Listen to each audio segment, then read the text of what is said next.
The story of the vengeance of the Volsungs and of the death of Sinfiotli.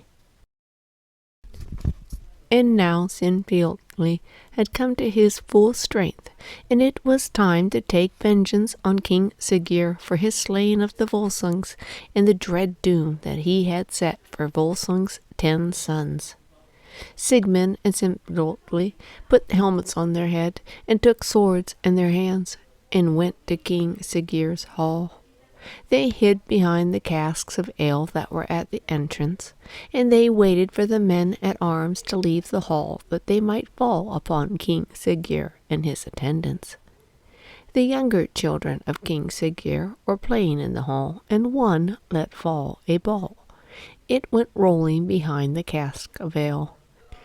And the child, peering after the ball, saw 2 men crouching with swords in their hands and helmets on their heads. The child told a servant, who told the king. Then Siggeir arose, and he drew his men-at-arms around him, and he set them on the men who were hiding behind the barrels. Sigmund and Sinfiotli sprang up and fought against the men of King Siggeir, but they were taken captive. Now they might not be slain there and then, for it was unlawful to slay captives after sunset.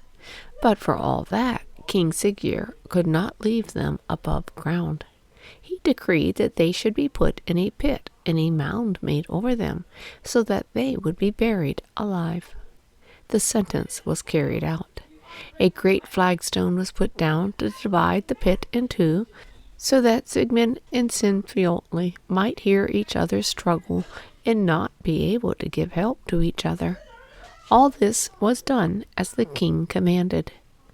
But while his thralls were putting sods over the pit, one came amongst them, cloaked and hooded, and dropped something wrapped in straw in the side of the pit where Sinfiotli lay.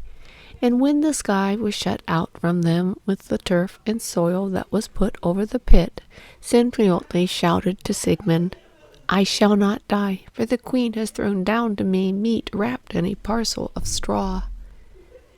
And after a while, Sinfiotli shouted to Sigmund, "The queen has left a sword in the meat which she flung down to me. It is a mighty sword, almost, I think it is Graham, the sword you told me of." "It must be Graham," Sigmund said. "It is a sword that can cut through this flagstone. Thrust the blade against the stone and try." Sinfiotli thrust the blade against the stone, and the blade went through the stone. Then, one on each side, they took hold of the sword, and they cut the great stone in 2. Afterwards, working together, it was easy to shift the turf and soil. The 2 men came out under the sky. Before them was the hall of King Siggeir. They came to the hall, and they set dry wood before it, and they fired the wood and made the hall blaze up. But when the hall was in a blaze, King Siggeir came to the door and shouted, "Who is that has fired the house of the king?"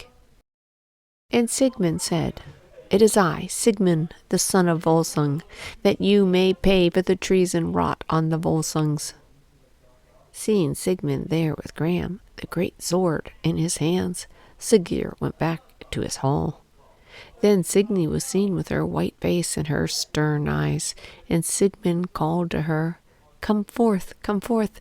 Sigmund calls, "Come out of Siggeir's blazing house, and together we will go back to the hall of Branstock." But Signy said, "All is finished now.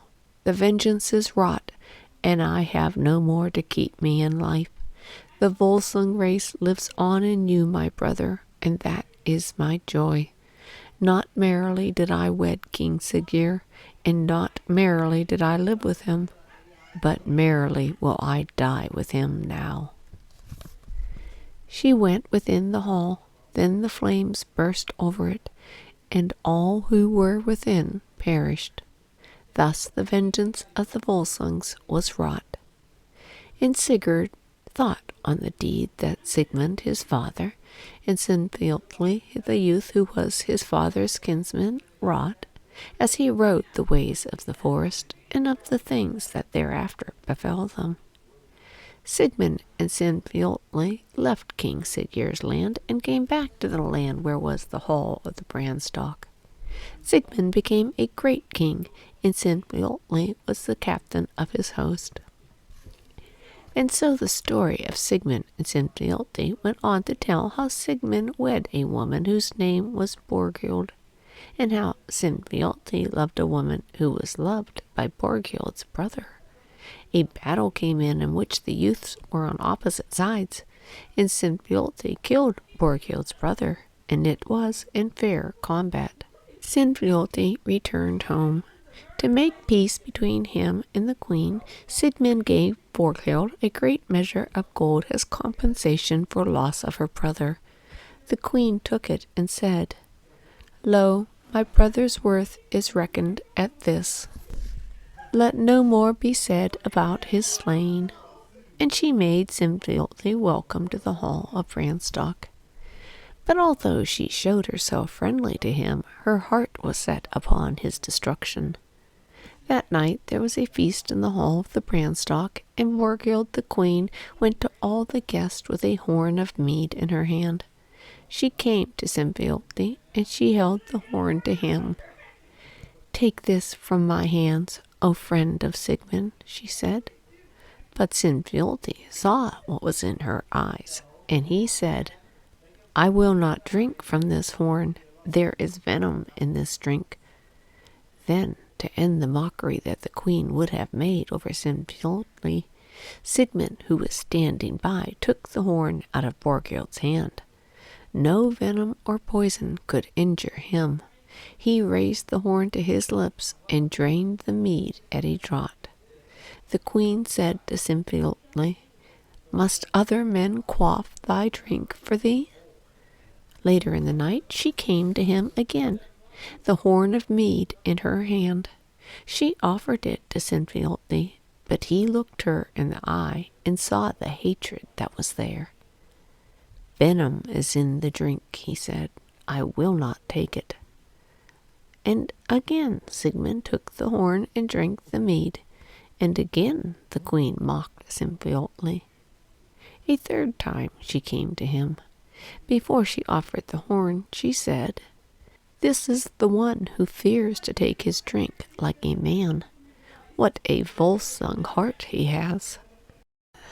Sinfiotli saw the hatred in her eyes, and her mockery could not make him take the mead from her. As before, Sigmund was standing by. But now he was weary of raising the horn, and he said to Sinfiotli, "Pour the drink through thy beard." He thought that Sigmund meant that he should pour the mead through his lips that were bearded, and make trouble no more between him and the queen. But Sigmund did not mean that. He meant that he should pretend to drink and let the mead run down on the floor. Sinfiotli, not understanding what his comrade meant, took the horn from the queen and raised it to his lips and drank. And as soon as he drank, the venom that was in the drink went to his heart, and he fell dead in the hall of Branstock. Oh, woeful was Sigmund for the death of his kinsman and his comrade. He would let no one touch his body. He himself lifted Sinfiotli in his arms and carried him out of the hall and through the wood and down to the seashore. And when he came to the shore, he saw a boat drawn up with a man therein. Sigmund came near to him and saw that the man was old and strangely tall. "I will take thy burden from thee," the man said. Sigmund left the body of Sinfiotli in the boat, thinking to take his place beside it.